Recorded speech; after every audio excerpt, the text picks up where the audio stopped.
Hello student, good evening. Gujarat board class 10 video lecture में हम लोग पढ़ रहे हैं चैप्टर नंबर 16, जिसका नाम है economic liberalisation and globalisation.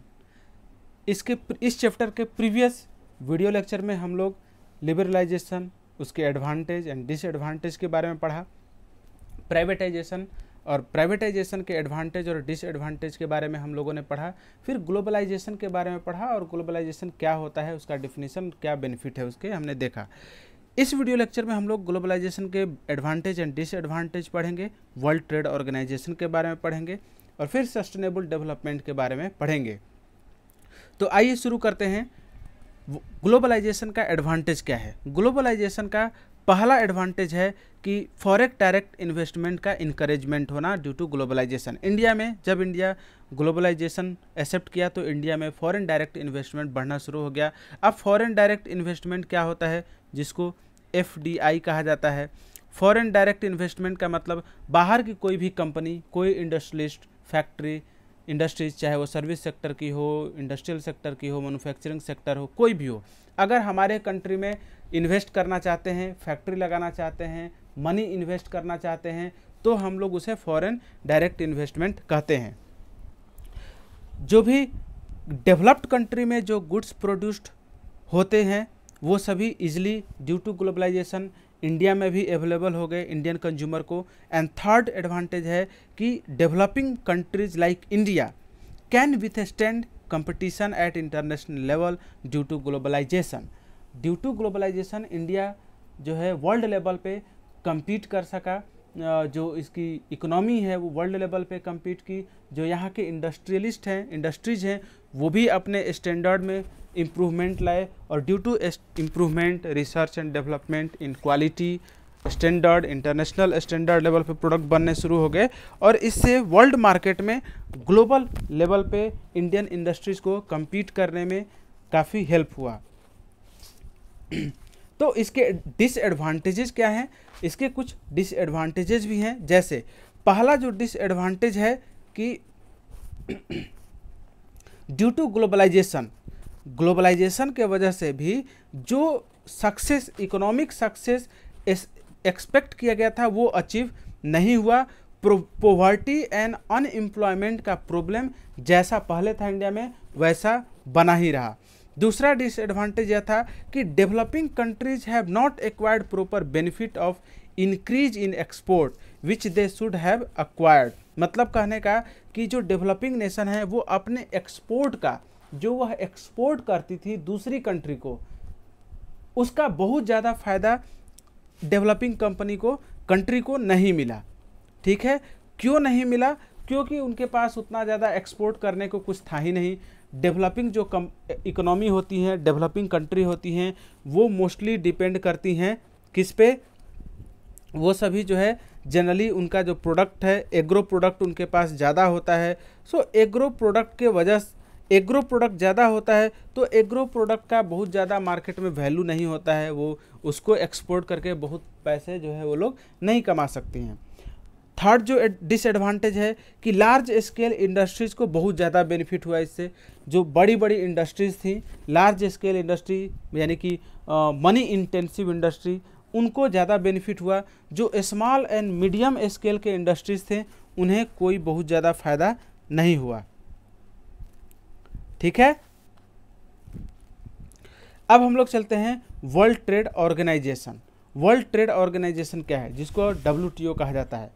World trade organisation की स्थापना 1 जनवरी 1995 को हुई थी। इसका हेडक्वार्टर जिनेवा है, स्विट्जरलैंड में। ठीक है, और इसके जो मेंबर हैं वो यूनाइटेड नेशन के ही मेंबर हैं, यानी यूनाइटेड नेशन के जो मेंबर होते हैं वही WTO के भी मेंबर होते हैं। ये WTO का हेडक्वार्टर बिल्डिंग है। अब इसके हम लोग ऑब्जेक्टिव पे देखते हैं। ऑब्जेक्टिव क्या है वर्ल्ड ट्रेड ऑर्गेनाइजेशन का, क्यों बनाया गया था? तो पहला ऑब्जेक्टिव था कि ग्लोबल ट्रेड से रिलेटेड जो ऑब्स्टेकल हैं, ठीक है, वैसे ऑब्स्टेकल जो ग्लोबल ट्रेड को इन्फ्लुएंस करते हैं उनको हटाया जा सके, उनको जो है रिमूव किया जा सके। ठीक है, दूसरा ऑब्जेक्टिव था कि to remove protection policy given to industries of country for foreign trade, यानी कि कोई कंट्री है, एक कोई कंट्री जो है क्या करती है कि अपने यहाँ के जो फैक्ट्री कंपनी हैं, इंडस्ट्रीज हैं, उनको बहुत सारा फैसिलिटी देती है, और बाहर से जो फैक्ट्री, जो इंडस्ट्रीज उस कंट्री में जाती है, उनके ऊपर बहुत ज़्यादा जो है टैक्सेज वगैरह होते हैं, बहुत रिस्ट्रिक्शन होते हैं। क्यों? क्योंकि अपनी कंट्री के इंडस्ट्रीज को प्रोटेक्ट करने के लिए। तो इस तरह की जो प्रोटेक्शन पॉलिसी थी उसको हटाने में, रिमूव करने में रोल प्ले करता है WTO। थर्ड ऑब्जेक्टिव था to coordinate with global trade policy and economy policy. यानी ग्लोबल ट्रेड पॉलिसी क्या है, ऑल ओवर वर्ल्ड में ट्रेड करने के लिए जो पॉलिसी बनी है, और किसी कंट्री की इकोनॉमिक पॉलिसी, उन दोनों के बीच जो है किस तरह से कोऑर्डिनेशन हो सकता है, एस्टेब्लिश हो सकता है, उसके लिए इसको स्थापित किया गया WTO को। फोर्थ ऑब्जेक्टिव इसका है कि to solve the trade related dispute arising in world. यानी दो कंट्री के बीच किसी तरह का ट्रेड डिस्प्यूट क्रिएट होता है, किसी तरह का जो है ट्रेड को लेकर के झगड़ा क्रिएट होता है, तो उसको जो है सोल्व किया जा सके। जैसे अभी देखोगे आप, इंडिया ने चाइना के 59 ऐप पे बैन लगा दिया, तो चाइना ने कहा कि हम ये WTO के रूल का जो है वायलेशन है, तो अब वो WTO में बोलेंगे कि जा सकते हैं, ये कर सकते हैं। क्यों? क्योंकि हर किसी चीज़ के लिए एक इंटरनेशनल लॉ एस्टेब्लिश है। आप जो भी काम करोगे उसी इंटरनेशनल लॉ के अंदर में ही करोगे, ठीक है। तो ये 4 ऑब्जेक्टिव थे। फंक्शन क्या है WTO का? पहला फंक्शन है to set up required structure for implementation of agreement related to multilateral multinational trade and agreement, ठीक है। तो पहला फंक्शन है कि जो मल्टीनेशनल ट्रेड है और मल्टीनेशनल जो बिजनेस है, उसके रिगार्डिंग, उससे रिलेटेड जो है लॉ एस्टेब्लिश करना, ठीक है। स्ट्रक्चर फॉर इम्प्लीमेंटेशन, ठीक है ना, सेटअप करना। सेकेंड फंक्शन है कि world trade organization play a vital role for debate and negotiation for multilateral trade. यानी डिफरेंट कंट्री के बीच, बहुत सारी कंट्री आपस में ट्रेड में इन्वॉल्व हैं, तो उनके बीच किस तरह का जो है निगोशिएशन होगा, किस तरह का ट्रेड पॉलिसी बनेगा, डिसाइड क्या जो है किस तरह से वो लोग ट्रेड करेंगे, क्या एक्सचेंज रेट होगा, क्या क्या प्रोडक्ट इंपोर्ट एक्सपोर्ट होंगे। तो इन सभी चीज़ों पे डिबेट और डिस्कशन, निगोशिएशन में WTO रोल प्ले करता है। थर्ड जो फंक्शन है उसका, WTO अनबायस्ड इंटरनेशनल ट्रेड को इनकरेज करता है। ऐसा नहीं कि WTO किसी एक कंट्री को या वन रीजन को फेवर करेगा और दूसरे रीजन को फेवर नहीं करेगा। सबके लिए लॉ इक्वल होता है, सबके लिए WTO सेम जो है लॉ इम्प्लीमेंट करता है। कोई भी डिस्प्यूट होता है दो कंट्री के बीच, तो वह किसी का फेवर नहीं कर सकता, न्यूट्रल रह करके जो है कोई भी डिसीजन लेता है। फोर्थ फंक्शन है इसका कि different nation follow their own national policy. जो भी कंट्री हैं अपना खुद का भी national policy, national economic policy वो लोग फॉलो करते हैं country. So WTO observe them and suggest required implementation. WTO क्या करता है, उनकी पॉलिसी को ऑब्जर्व करता है और according to market, according to global trade उनको सजेस्ट करता है कि हाँ अपनी पॉलिसी में आप इस तरह का चेंजेस लाओ, ठीक है, जिससे कि आपका इंटरनेशनल ट्रेड अफेक्टेड नहीं होगा, किसी तरह का ऑब्स्टेकल क्रिएट नहीं होगा। तो ये था WTO world trade organization, objective और फंक्शन। अब WTO का इंडियन इकोनॉमी पे क्या इम्पैक्ट हुआ ये हम लोग देखेंगे। जैसा कि हम लोग जानते हैं, इंडिया WTO का इनिशियल स्टेज से ही जो है सिंस इंसेप्शन मेंबर रहा है, ठीक है। इंडिया एक तरह से WTO का फाउंडिंग मेंबर भी रहा है। Before becoming a member of WTO, India का वर्ल्ड ट्रेड में जो कंट्रीब्यूशन है वो 0.5% था। लेकिन जब WTO का मेंबर बना इंडिया, तो उसके बाद ऑल ओवर वर्ल्ड और न्यू इकोनॉमिक पॉलिसी इंडिया ने एक्सेप्ट किया, तो ऑल ओवर वर्ल्ड इंडिया का ट्रेड होने लगा, मल्टीनेशनल ट्रेड एस्टेब्लिश हुआ, जिसके वजह से इंडिया का ग्लोबल ट्रेड में कंट्रीब्यूशन 1% तक बढ़ गया, ठीक है। Being a member of WTO, export जो है इंडिया क्या करता है, रेडीमेड क्लॉथ का एक्सपोर्ट करता है। रेडीमेड जो प्रोडक्ट होते हैं उसका एक्सपोर्ट बहुत ज़्यादा बढ़ गया इंडिया का, ठीक है। उसके बाद WTO का मेंबर होते हुए इंडिया अपने एग्रो प्रोडक्ट को भी बहुत ज़्यादा इंक्रीज किया, उसका एक्सपोर्ट बढ़ा एग्रो प्रोडक्ट का इंडिया का, ठीक है। Due to increase in export pressure on import has reduce. जब इंडिया का एक्सपोर्ट बढ़ने लगा तो इंडिया का इंपोर्ट घटने लगा। क्यों? क्योंकि एक्सपोर्ट से हम क्या करते हैं, ज़्यादा से ज़्यादा मनी अर्न करते हैं, फॉरेन एक्सचेंज अर्न करते हैं, तो उस फॉरेन एक्सचेंज का हम लोग यूज इंपोर्ट करने में भी कर सकते हैं। तो इस तरह से इंडियन इकोनॉमी पे थोड़ा सा लोड कम हुआ। और दूसरा एक और चीज़ कि जब प्रोडक्शन ज़्यादा होने लगा तो सरप्लस प्रोडक्शन होने लगा। हम अपने कंज्यूमशन को ध्यान में रखते हुए कंज्यूमशन रख करके ही बाकी जो सरप्लस प्रोडक्शन होता है उसे हम क्या करते हैं, इंटरनेशनल मार्केट में सेल कर देते हैं। ठीक है। Foreign investment has been increasing in foreign exchange. Okay, तो अब आता है क्या, सस्टेनेबल डेवलपमेंट। सस्टेनेबल डेवलपमेंट क्या होता है? देखिए, सस्टेनेबल डेवलपमेंट एक आइडिया है, ठीक है ना। Sustainable development is the development which meets the need of present generation without compromising with the ability of future generation to meet their own needs. यानी सस्टेनेबल डेवलपमेंट एक ऐसा डेवलपमेंटल प्रोसेस है जिसमें हम प्रेजेंट जनरेशन के need को fulfil भी करते हैं और फ्यूचर जनरेशन की नीड को ध्यान में रखते हैं। यानी फ्यूचर जनरेशन के नीड के साथ किसी तरह का कॉम्प्रोमाइज़ नहीं किया जाता है सस्टेनेबल डेवलपमेंट में। इसमें अब फ्यूचर जनरेशन की नीड कैसे हम ध्यान रखते हैं, हमारे पास जो रिसोर्सेज है, लाइक जो इन्वायरमेंट है, कोई जो भी कुछ भी हमारी सोसाइटी, इन्वायरमेंट, मिनरल रिसोर्सेज, इन सभी चीज़ों को हम क्या करते हैं, प्रिजर्व करके रखते हैं, यानी जुडिशियसली यूज करते हैं, जिससे कि हमारा आने वाला फ्यूचर भी, जो हमारी आने वाली जनरेशन है, फ्यूचर जनरेशन, वो भी इसको इसी तरह से यूज कर सकें। क्योंकि उनके डेवलपमेंट के लिए, उनकी क्वालिटी ऑफ लाइफ को मेंटेन करने के लिए ये सभी रिसोर्सेज उन्हें भी चाहिए। जो आइडिया ऑफ सस्टेनेबल डेवलपमेंट है, ये सबसे पहले जो है जब डेवलपमेंट डिस्कस किया गया because of extreme effect of nature near human habitation. जो ह्यूमन हैबिटेशन है उनके पास से जो है जब उनके ऊपर इफेक्ट होने लगा, एक्सट्रीम इफेक्ट होने लगा नेचर का, तब ये इसका डिस्कशन किया जाने लगा सस्टेनेबल डेवलपमेंट का। ठीक है। There is a tremendous decrease in natural resources due to economic development and their quality is also deteriorating. ठीक है ना। जब जो इकोनॉमिक मॉडल है, जो इकोनॉमिक मॉडल अपनाया गया डेवलपमेंट करने के लिए, इकोनॉमिक डेवलपमेंट के लिए, उसके वजह से हमारे नेचुरल रिसोर्सेज पे बहुत ज़्यादा प्रेशर पड़ा, नेचुरल रिसोर्सेज को बहुत ज़्यादा यूज किया गया, जिसके वजह से बहुत सारे प्रॉब्लम क्रिएट हो गए। इन्वायरमेंटल प्रॉब्लम जैसे पोल्यूशन हो गया, global warming, land pollution, water pollution, ठीक है, इस तरह के प्रॉब्लम क्रिएट होना शुरू हो गए। तो स्ट्रेटजी क्या, इसको भाई हमें कैसे सस्टेनेबल डेवलपमेंट कैसे अचीव करेंगे, जब हम अपने नेचुरल रिसोर्सेज को प्रिजर्व करेंगे। तो नेचुरल रिसोर्सेज को प्रिजर्व करने के लिए क्या स्ट्रेटजी अपनाई गई? Renewable resources should be used in such a way that there quality is maintain. कह रहा है कि सबसे पहला तो स्ट्रेटजी ये होना चाहिए कि हमें रिन्यूएबल एनर्जी रिसोर्सेज को यूज करना चाहिए। और कैसे यूज करना चाहिए? इस तरह से यूज करना चाहिए कि उनकी क्वालिटी हमेशा बनी रहे। अब रिन्यूएबल रिसोर्स क्या होता है, ये हम लोग ऑलरेडी नेचुरल रिसोर्सेज में पढ़ चुके हैं, यहाँ भी मैंने दे दिया है एग्जाम्पल, आप देख सकते हो।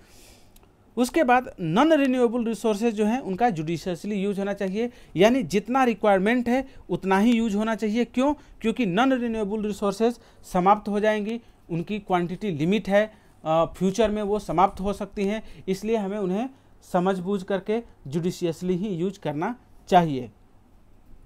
ओके, सेकेंड स्ट्रेटजी है क्या कि industrial location should be decided on the basis of lesser transportation cost, attempt should be made to achieve eco friendly development.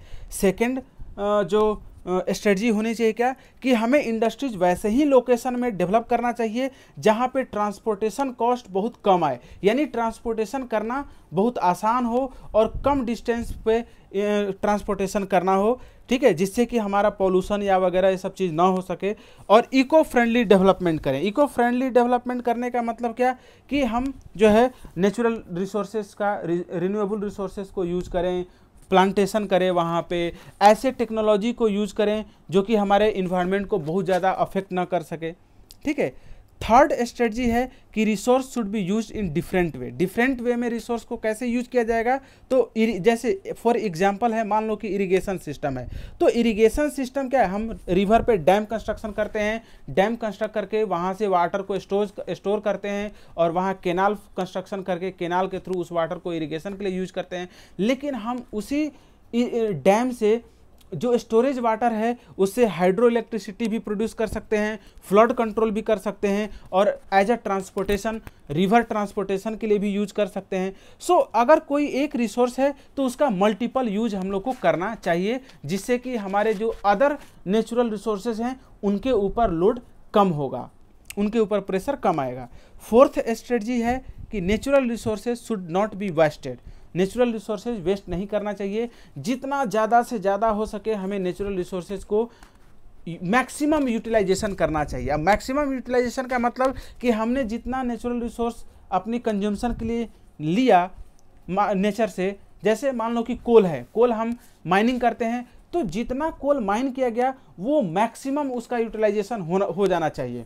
अब देखो कोल का मैंने एग्जाम्पल दिया, तो एक और चीज़ मैं बता दे रहा हूँ कि कोल 4 वेराइटी के होते हैं। सबसे जो खराब क्वालिटी का होता है वह होता है क्या, जो लिग्नाइट कोल होते हैं और पिट कोल होते हैं, वो सभी जो है काफ़ी खराब, सबसे लोएस्ट क्वालिटी के होते हैं, क्योंकि उनमें कार्बन क्वांटिटी बहुत कम होता है और जो इम्प्योरिटी बहुत ज़्यादा होता है, तो इसका तो यूटिलाइजेशन बहुत ज़्यादा नहीं होगा। तो यही कहने का मतलब है कि हमें जो है क्या करना चाहिए कि जो ऐसी टेक्नोलॉजी को डेवलप करना चाहिए जिसके वजह से ये जो लो क्वालिटी के नेचुरल रिसोर्सेज हैं उनका भी मैक्सिमम यूटिलाइजेशन हो जाए। ठीक है। फिफ्थ स्ट्रेटजी है कि states should be laid on use of non conventional energy resources. Non conventional मतलब रिन्यूएबल एनर्जी रिसोर्सेज, तो जैसे सोलर एनर्जी, विंड एनर्जी, इस तरह के एनर्जी को जो है ज़्यादा हमें यूज करना चाहिए। अब कौन कौन से स्टेप्स लिए गए प्रोटेक्ट करने के लिए, इन्वायरमेंट को प्रोटेक्ट करने के लिए, ठीक है, तो जो है इनको प्रोटेक्ट करने के लिए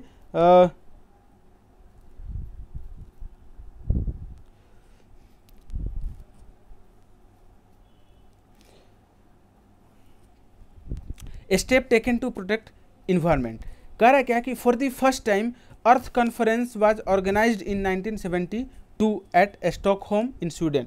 स्वीडन में जो है स्टॉकहोम में फर्स्ट अर्थ कॉन्फ्रेंस 1972 में ऑर्गेनाइज किया गया था और इसमें डिफरेंट स्टेप्स जो है लेने के लिए डिसाइड किया गया कि इन्वायरमेंट को प्रोटेक्ट करने के लिए कौन कौन सा स्टेप्स लिया जाए। इंडियन गवर्नमेंट भी इसमें पार्टिसिपेट की थी और उसके बाद इंडियन गवर्नमेंट ने भी नेशनल लेवल पे बहुत सारे स्टेप्स लिए।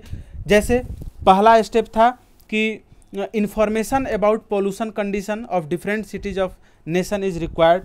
ठीक है, प्रेजेंटेड, यानी इंडिया के डिफरेंट सिटीज में पॉल्यूशन का क्या लेवल है उसको हमेशा डिस्प्ले किया जाए, प्रेजेंट किया जाने लगा। सेंट्रल और स्टेट पॉल्यूशन कंट्रोल बोर्ड बनाया गया और वो central and state pollution board आपस में कोऑर्डिनेट करके काम करने लगे और डिफरेंट सिटीज़ में जो भी पॉल्यूशन लेवल था उसको प्रेजेंट करना शुरू कर दिया। 5 जून को वर्ल्ड इन्वायरमेंट डे डिक्लेयर कर दिया गया और एवरी ईयर 5 जून को वर्ल्ड इन्वायरमेंट डे सेलिब्रेट किया जाने लगा, जिसके थ्रू पब्लिक में अवेयरनेस बढ़ाया जाने लगा, कैंपेन किया जाने लगा और पब्लिक अवेयर होने लगी अपने इन्वायरमेंट के बारे में। 4th जो स्टेप है वह है कि Indian government air pollution control act 1981 में पास किया, जिसके थ्रू एयर पोल्यूशन को कंट्रोल करने के लिए क्या स्टेप्स लिए जा सकते हैं उस पर वर्क किया जाने लगा। इंटरनेशनल एग्रीमेंट साइन किए गए फॉर डिटोरियोरेटिंग लेवल ऑफ ओजोन, यानी ओजोन जो हमारे इन्वायरमेंट में है, एटमॉस्फेयर में ओजोन लेयर, वो उसमें हमें पता है ना कि ओजोन लेयर में होल है, तो उससे क्या होता है कि सन की जो अल्ट्रा वायलेट रेज हैं वो अर्थ पे आती हैं, जो हीट को और ज़्यादा बढ़ा देती है, टेम्परेचर को, तो उसको रोकने के लिए इंटरनेशनल जो है एग्रीमेंट किए गए, जिसको कि क्योटो प्रोटोकॉल के नाम से जाना जाता है। ये जापान का एक सिटी है, वहाँ पे किया गया था। तो इसमें ये स्टेप लिया गया कि ओजोन लेयर, वैसे केमिकल जिससे ओजोन लेयर अफेक्टेड होता है, ओजोन लेयर को लॉस होता है, वैसे केमिकल को यूज करना बंद कर दिया जाए। जैसा कि जो रेफ्रिजरेटर होता है, एसी होता है, उसमें से बहुत सारे ऐसे केमिकल पहले यूज होते थे, गैसेज जो जैसे फ्रियोन, ये सभी क्लोरोफ्लोरोकार्बन, ये सभी ओजोन लेयर को हार्म पहुंचाते हैं। तो ऐसे केमिकल को यूज करने के लिए बैन कर दिया गया और इस तरह से ओजोन लेयर को बचाया जाने लगा। ठीक है, बायोडाइवर्सिटी को मेंटेन रखने के लिए जो न्यूक्लियर वेस्ट हैं उनके डिस्पोजल पे भी एग्रीमेंट किया गया। तो ये सभी स्टेप्स लिए गए इन्वायरमेंट प्रोटेक्शन के लिए। ठीक है, ओके फ्रेंड, यह चैप्टर यहीं पे समाप्त होता है। मुझे उम्मीद है आप लोगों को अच्छा लगा होगा और समझ में भी आया होगा। ठीक है, यहीं से इसको स्टॉप करते हैं। उसके बाद जो है मिलते हैं हम लोग नेक्स्ट वीडियो लेक्चर में नए चैप्टर के साथ। तब तक के लिए थैंक यू।